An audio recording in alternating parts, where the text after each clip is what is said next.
Hi y'all, Miss Cadillac V here. We're doing a small modification on the CT4V Blackwing. Really what we're doing is just replacing the marker lights from the orange to blackout. This is what the stock ones look like on the vehicle when the car is on or running or any of those kinds of things. Okay, so what are we replacing this with? We're replacing this with the blacked out marker. It does have a strip of orange LED lights in it, so you're still technically street legal. So in order to do this job, these are the tools you're going to need. Folks are probably curious as to why I have a clamp. I promise I'll explain why I have a clamp. You'll see some pictures of it as to why it makes sense. But we're looking at T15 bits for both your screwdriver as well as your socket wrench. And then on top of that, you need a 7mm socket to take where the bumper pertains to the fender. Flathead screwdriver because clips are tricky. Electrical tape just to seal it up once it's done, and painter's tape to protect the fender. Okay, so if yours is set up like mine is with these fender flares, then the first thing you're going to do is remove these 3 screws. They are T15s. You grab your socket wrench with your handy T15 socket or T15 bit on a screwdriver and take these off first. All right, so once you have those 3 off, there's one more that will make it a lot easier for access if you take it off. Again, that's a T15 screw. This is a little further up the fender liner, kind of on parallel with the top of the marker light, and you should take that one off as well. Okay, so we've got the 3 off, we've got the 1 off. Now it's as simple as basically peeling this liner back. Now, some folks say, hey, just like use a bone or something like that to do it. I found that if I just get my finger back behind here, I can actually just pull it out relatively easily. The hard part is keeping it back while you're working because you need this space to get at the top bolt of the marker light, and you also need to be able to get into where that clip is. Sorry. So it's not stupid if it works, right? I've got that clamp holding that fender liner back for me, and now I can actually access everything that I need to get to. First things first is there's a bolt up here. That's where the fender and the, gosh, it's really hard to see. Okay. There's a bolt right here where the fender and bumper meet. That has to be taken off first so that we can pull this bumper back. We're going to take care of that next. Okay, so that is that 7mm that holds the fender to the bumper that you need to go ahead and take off, because now what you need to do is pop this bumper out so we can get a little bit more working room. Now this is a little scary because there's a clip here, 2 here, and another one right there. Okay, so steady but firm pressure and the bumper will pop off. You can see how, again, those clips are there. Those white clips are replaceable. You can generally get them from, GM or some other spots as well. But again, we don't have to replace them.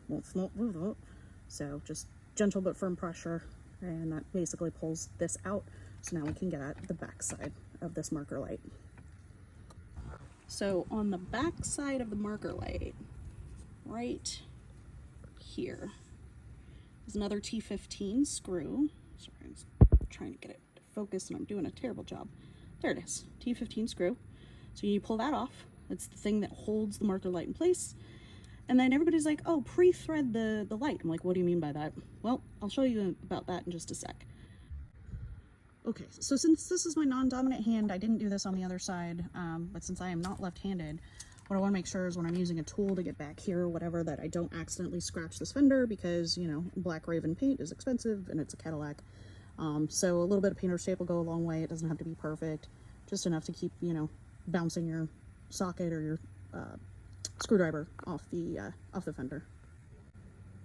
Okay, so that's that little bugger that you get off from behind the marker light. All right, again, little T15 screw, all that wonderful stuff.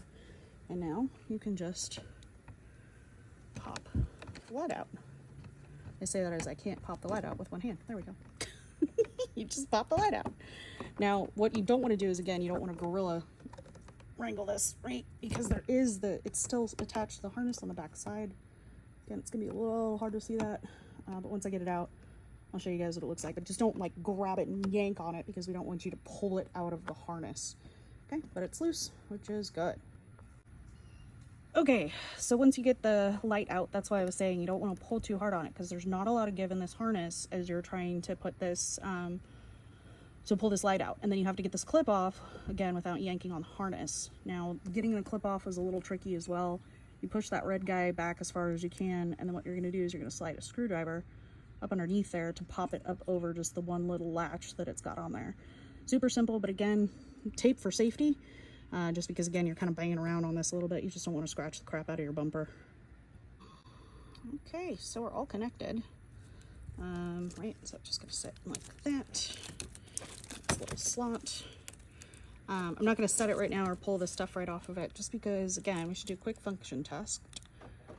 Alright, so lights up. If we unlock the car, there we go. So whenever you're doing anything like this, lights wise, you should probably always do a quick function test just to make sure everything's okay. Side note, I did not disconnect the battery because we're just doing a single clip.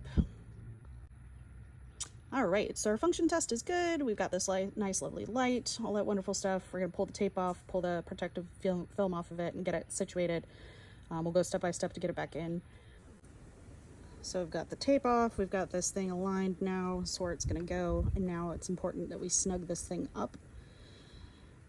Now, one of the most important parts of this is pre-threading the light. When I say pre-threading the light, that means that this little screw, remember this guy right here, needs to pre-thread in so that you're not trying to thread it at the same time, because it does not come from the factory with this being threaded.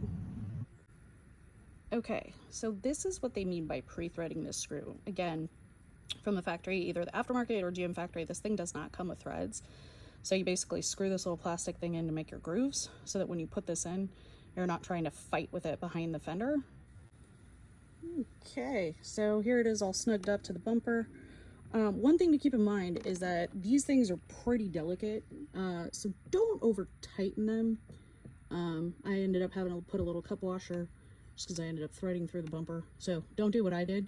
Don't over tighten. This is not something that's like needs a Torx back. Just nice and snug. Make sure it's not loose. It's not going to rattle. And you should be good to go. Okay, so when you're ready to go ahead and put the bumper back in, again, it just snaps into place. You just kind of add a couple good snaps, and then that's going to tighten up with that 7mm bolt right here. So if this is like still loose, that's fine. Just again, checking this to make sure this isn't loose. Looks good.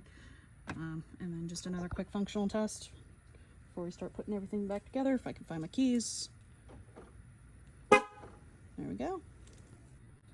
Okay, now that your bumper is all tightened up, again, now we've got to put these fastening screws in and also tighten up the flare.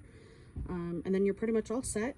All right, so our fender liner and our flare is all tightened up back again. And here we go, you know, beautiful little side marker, nice little, like, relatively simple upgrade, you know, really does something to the aesthetic of the car, you know, just kind of does something kind of fun.